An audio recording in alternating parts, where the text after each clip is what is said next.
एक नेता जो पाक अधिकृत कश्मीर में पैदा हुआ लेकिन पूरी सियासत हिंदुस्तान में की। सियासत भी की तो उस पार्टी की जो हिंदी हिंदू हिंदुस्तान का नारा लगाती थी।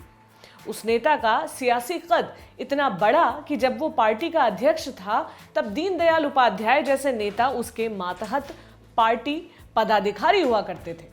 इसी नेता ने 1968 में अपनी पार्टी की ओर से सबसे पहले अयोध्या के विवादित परिसर को राम मंदिर बनाने के लिए हिंदुओं के हवाले करने की मांग की थी। लेकिन उसी दौर में वो इस पार्टी के उभरते हुए पोस्टर बॉय से भिड़ गया। नतीजतन उसे पार्टी से निकाल दिया गया। उसे निकाला भी उस नेता ने जो आजकल मार्गदर्शक मंडल में बैठकर देश की गतिविधियों को चुपचाप देख रहा है। और जो नया पोस्टर बॉय अब राज कर रहा है वो उस निकाले गए नेता का बहुत बड़ा प्रशंसक रहा है। नमस्ते, मेरा नाम है प्रतीक्षा और पॉलिटिकल किस्सों में आज हम बात कर रहे हैं बलराज मधोक की, जो आज यानी 25 फरवरी को जीवित होते तो 101 बरस के होते। पाक अधिकृत कश्मीर के स्कर्दू में पैदा हुए बलराज मधोक राजनीति के साथ साथ प्रोफेसरी भी करते थे। वे दिल्ली यूनिवर्सिटी के पीजीडीएवी कॉलेज में इतिहास पढ़ाया करते थे। शुरुआत से ही आरएसएस से जुड़ चुके मधोक भारतीय जनसंघ के संस्थापकों में से एक रहे। पहले आम चुनाव में जनसंघ का घोषणा पत्र भी बलराज मधोक ने ही तैयार किया था। इसके अलावा अखिल भारतीय विद्यार्थी परिषद की स्थापना में उनकी बड़ी भूमिका रही। 2 मर्तबा लोकसभा भी पहुंचे, लेकिन सबसे बड़ी राजनीतिक ऊंचाई उन्हें 1966 में मिली जब वे भारतीय जनसंघ के अध्यक्ष बनाए गए। उनके अध्यक्षीय दौर में दीनदयाल उपाध्याय पार्टी के महासचिव हुआ करते थे। लेकिन मधोक की तीखी जुबान और हार्डकोर हिंदुत्ववादी होना उनके पॉलिटिकल फ्यूचर के लिए घातक साबित हुआ। वो धीरे धीरे किनारे लगते चले गए और अंततः गुमनामी के अंधेरे में गुम हो गए। 1967 में चौथी लोकसभा के लिए चुनाव हुए। इस चुनाव में जनसंघ को 35 सीटें मिली। जनसंघ से ज्यादा सीटें सिर्फ कांग्रेस और स्वतंत्र पार्टी को ही मिली थी। दिल्ली की 7 सीटों में से 6 सीटें जनसंघ को मिल गई थी और ये पहाड़गंज की पार्टी समझे जाने वाले जनसंघ का पूरी दिल्ली में फैलाव का संकेत था। खुद जनसंघ के अध्यक्ष बलराज मधोक भी साउथ दिल्ली की लोकसभा सीट जीतकर दूसरी दफा लोकसभा पहुंचे थे। इस दौर में जनसंघ ने बाकी विपक्षी दलों के साथ मिलकर लगभग पूरी हिंदी पट्टी के राज्यों में कांग्रेस को सत्ता से बेदखल कर दिया था। जनसंघ को ये सब सफलताएं मधोक के अध्यक्ष रहते ही मिली थी। 1967 के चुनाव के बाद बलराज मधोक के लिए मुश्किलों की शुरुआत हो गई थी। पार्टी सांसद अटल बिहारी वाजपेयी से उनके रिश्ते पहले ही तनावपूर्ण थे, लेकिन अब पार्टी में बाकी लोग भी उनकी लाइन के खिलाफ वाजपेयी की लाइन के साथ खड़े होने लगे। लेकिन इन सब की शुरुआत कहां से होती है, ये जानने के लिए हमें कुछ बरस पीछे चलना होगा। 60 के दशक की एकदम शुरुआत में जब प्रधानमंत्री नेहरू को लेकर जनसंघ की क्या स्ट्रेटजी हो, इस पर जनसंघ में एक राय नहीं बन पा रही थी। इस प्रसंग को आसान भाषा में समझने के लिए एक वाकये का जिक्र करना मौजू हो जाता है। यह 60 के दशक के एकदम शुरुआती दिनों की बात है। संसद के सेंट्रल हॉल में कुछ सांसद गपशप कर रहे थे। उस दिन बलराज मधोक चीन के मसले पर संसद में नेहरू को खूब सुनाकर आए थे। लेकिन सेंट्रल हॉल में उन्हीं की पार्टी के एमपी अटल बिहारी वाजपेयी उनसे कह रहे थे, आप नेहरू जी की लोकप्रियता को नजरअंदाज मत करिए, इसलिए उनकी इतने कटु शब्दों में आलोचना मत कीजिए, वरना अगली बार से जनता हम लोगों को लोकसभा पहुंचाना मुश्किल कर देगी। लेकिन मधोक अपनी बात पर अडिग थे। वे वाजपेयी के तर्कों से एकदम सहमत नहीं थे।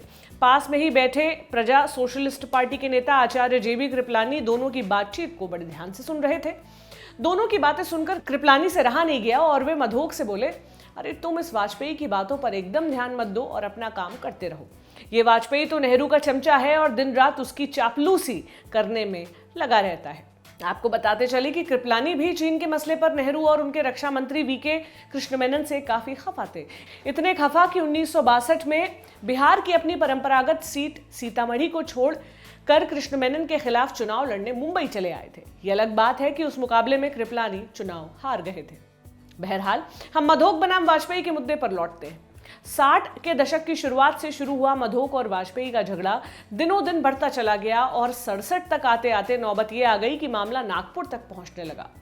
लेकिन संघ को भी इस मसले पर वाजपेयी का ही साथ देना उचित लगा।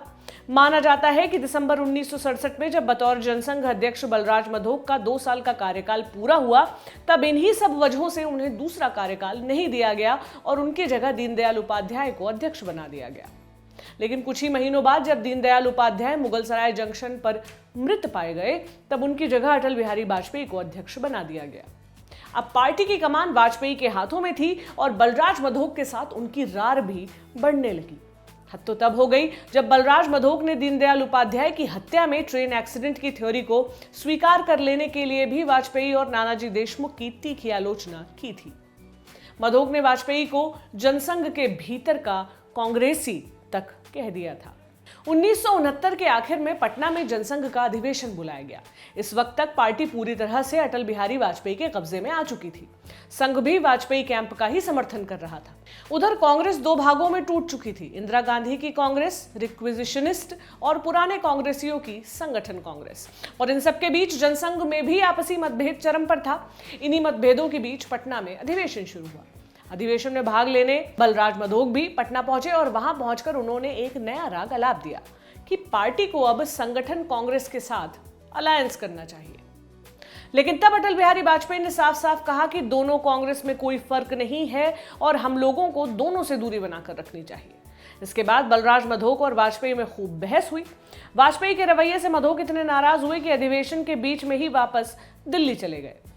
इसके कुछ दिनों के बाद बलराज मधोक ने वाजपेयी की शिकायत आरएसएस के सरसंघ चालक एमएस गोलवलकर से की, लेकिन वहां भी उन्हें निराशा ही हाथ लगी।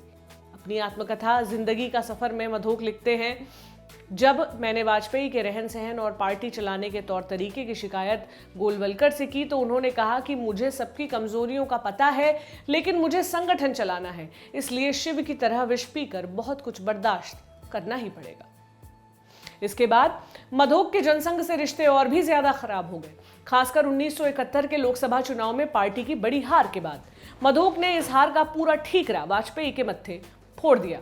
तब एक बयान में मधोक ने कहा, वाजपेयी अब नेहरू के बाद उनकी बेटी इंदिरा गांधी के प्रति भी सॉफ्ट रवैया रखते हैं और यही कारण है कि पार्टी की दुर्दशा हुई है। इसके बाद पार्टी में उनके विरोधियों की संख्या बढ़ने लगी। नानाजी देशमुख, जो खुद वाजपेयी के साथ बहुत सहज नहीं थे, वो भी मधोक के खिलाफ हो गए। उनके साथ साथ जनसंघ के दूसरे महासचिव लालकृष्ण आडवाणी, जिन्हें कभी उंगली पकड़कर मधोक ने सियासत का कहरा सिखाया था, वो भी वाजपेयी के साथ हो लिए। 1973 की शुरुआत में अटल बिहारी वाजपेयी ने जनसंघ के अध्यक्ष का पद छोड़ दिया और उनकी जगह आडवाणी अध्यक्ष बना दिए गए। 1973 के आखिरी महीनों में कानपुर में जनसंघ का अधिवेशन बुलाया गया। लालकृष्ण आडवाणी की अध्यक्षता में ये पहला अधिवेशन था, लेकिन इस अधिवेशन में बलराज मधोक ने नई मांग रख दी। इस बार उन्होंने आर्थिक नीतियों और बैंक नेशनलाइजेशन के मुद्दे पर जनसंघ की नीति के बिल्कुल उलट बात बोली। साथ ही पार्टी में संगठन मंत्रियों को हटाने की मांग करते हुए ये कह दिया कि संगठन मंत्री पार्टी के कामों पर फोकस नहीं करते और ये पद समाप्त कर देना चाहिए। उन्होंने संघ से भी अपील करते हुए कहा कि संघ अब संगठन मंत्रियों को पार्टी में भेजना बंद करे, क्योंकि ये पार्टी को और अधिक लोकतांत्रिक बनाने और अनावश्यक हस्तक्षेप से बचाने के लिए बेहद जरूरी है।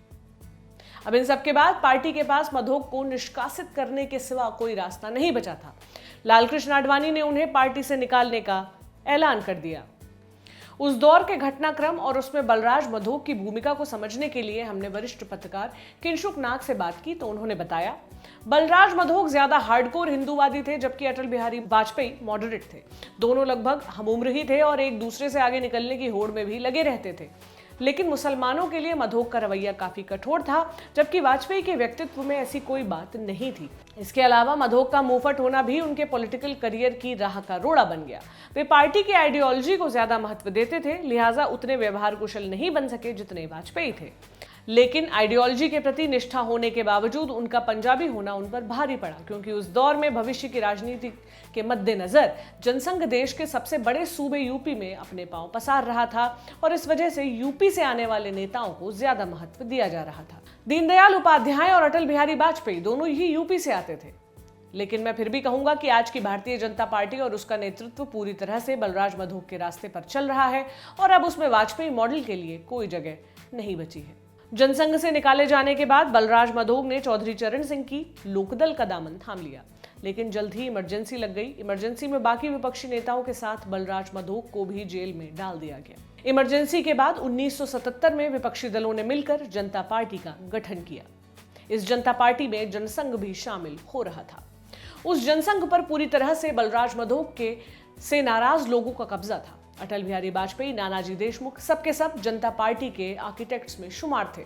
इसके अलावा संजय गांधी के विवादास्पद नसबंदी कार्यक्रम से मुसलमान बेहद नाराज थे और जनता पार्टी को इसका भी फायदा उठाना था। ऐसे में कट्टर बोलने वाले बलराज मधोक को किनारे करने में ही भलाई समझी गई।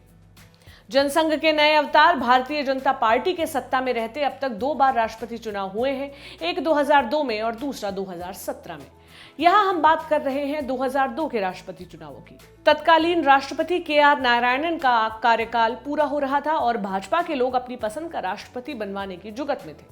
यूपी के राज्यपाल विष्णुकांत शास्त्री और पीसी अलेक्जेंडर समेत कई नाम चल रहे थे। कुछ लोग तो प्रधानमंत्री वाजपेयी का नाम भी चला रहे थे। इसी दौर का एक किस्सा हमें सुनाया वरिष्ठ पत्रकार राम बहादुर राय ने। बकौल राय, उस दौर में कई दफा बलराज मधोक दिल्ली के झंडेवालान स्थित संघ के कार्यालय पहुंचे और राष्ट्रपति पद पर अपनी दावेदारी को लेकर संघ के पदाधिकारियों से चर्चा की, लेकिन किसी ने भी उनकी दावेदारी को बहुत तवज्जो नहीं दी। उनकी दावेदारी को तवज्जो नहीं दिए जाने के 2 कारण थे, एक उनका गुस्सैल स्वभाव और दूसरा प्रधानमंत्री वाजपेयी के साथ उनका ईगो क्लैश।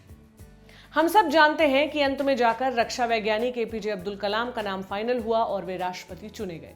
इसके बाद मधोक चर्चाओं से लगभग गायब ही रहे और 2 मई 2016 को उनका नाम तब सुना गया जब 96 बरस की अवस्था में उनका निधन हो गया। उनके करीबी और प्रशंसक माने जाने वाले प्रधानमंत्री नरेंद्र मोदी ने दिल्ली के राजेंद्र नगर स्थित उनके घर जाकर उन्हें श्रद्धांजलि दी और कहा कि बलराज मधोक हमारे देश के लिए सोचने वाले नेता थे।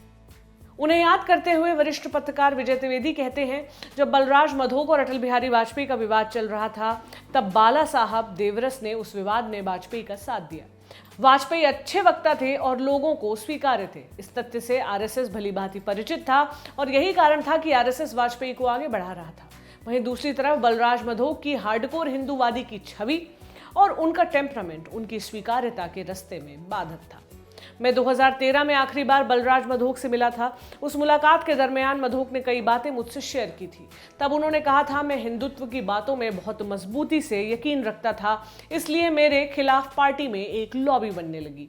लेकिन ऐसा सिर्फ मेरे दौर में ही नहीं हुआ। हर दौर में अपनी बातें मजबूती से रखने वाले नेताओं और ऐसे नेताओं जिनकी पार्टी में मजबूत पकड़ हो, उन्हें दबाने की कोशिश की जाती है। मैं भी इसका शिकार हुआ था। तो ये था किस्सा बलराज मधोक का। कैसा लगा ये किस्सा आपको, हमें कमेंट सेक्शन में जरूर बताएं। सत्ता, सियासत और उसकी विरासत के ऐसे ही किस्से सुनने के लिए देखते रहे लल्लन टॉप। मेरा नाम प्रतीक्षा है। शुक्रिया।